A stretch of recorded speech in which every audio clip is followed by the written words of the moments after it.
Synthetic opioids, like fentanyl, are fueling the rise in overdose deaths. Over the last several years, deaths by synthetic opioids have been on a sharp incline, while overdose deaths by fentanyl. What drug users and people who work with them in Philadelphia talk about is the smell. The smell of rotting flesh from open infected wounds. Some users say they feel ashamed of the state of their bodies. But more feel a sense of urgency. They need help. The wounds are killing them. It is absolutely horrible.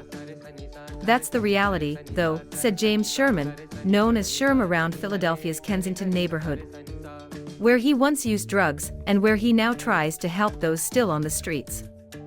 The need for help has become more urgent over the last 3 years, as the animal tranquilizer xylazine, also called tranq, has become a bigger part of Philly's street fentanyl supply.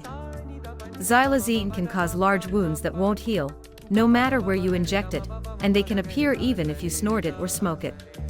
Infections are common and can even lead to amputations. Some people aren't ready to see that yet, Sherman said. It's literally people's flesh rotting, and you can smell it. Kensington has seen the changing nature of America's addiction crisis. It has been well known as a place to buy heroin under the elevated rail line, a short distance, but a world away from the business and tourist centers of downtown. Heroin was edged out by the more powerful synthetic opioid fentanyl. But fentanyl's effects don't last as long as heroin, and so xylazine was added to street fentanyl to give it legs, according to Sarah Laurel, who founded Savage Sisters, the harm reduction group that employs Sherman. Xylazine is not approved for humans, but it's widely available for veterinarians to sedate large animals like horses. Like an opioid, it can kill pain, but it cannot be reversed with Narcan, also known as naloxone, which is used to treat opioid overdoses, according to the U.S. Drug Enforcement Agency. As xylazine is usually mixed in with fentanyl, naloxone can help an overdose person by counteracting the opioid, though other measures may be needed. Workers at Savage Sisters now carry oxygen tanks with them.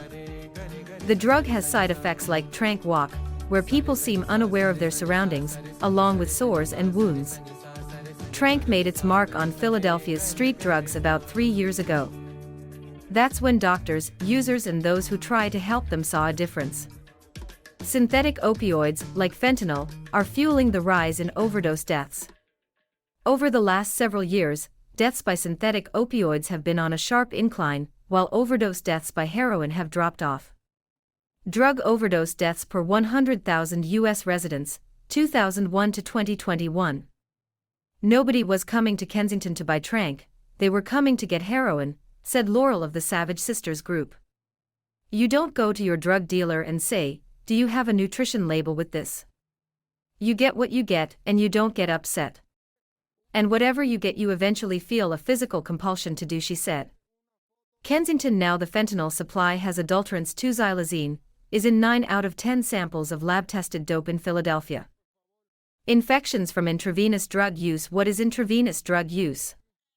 Intravenous injections rapidly admit drugs into the body by way of inserting a needle into a peripheral vein in the arm or leg. Otherwise known as shooting, slamming, banging, blasting, or mainlining. Intravenous injections usually result in a much more rapid availability of the drug into the system. Intravenous injection also leads to a greater risk of dependency and infection from dirty needles or usage of toxic drugs. Why does for drug use produce infection?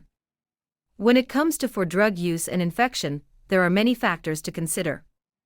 Bacterial infections are caused when germs on the skin, or within a contaminated needle, are pushed through the skin and deep into the body. Injecting a substance into the skin bypasses the usual barriers of entry that our body uses to protect us. If infection-causing bacteria reach blood vessels, it can result in infection of the widespread deep tissue, veins, or vascular tissue.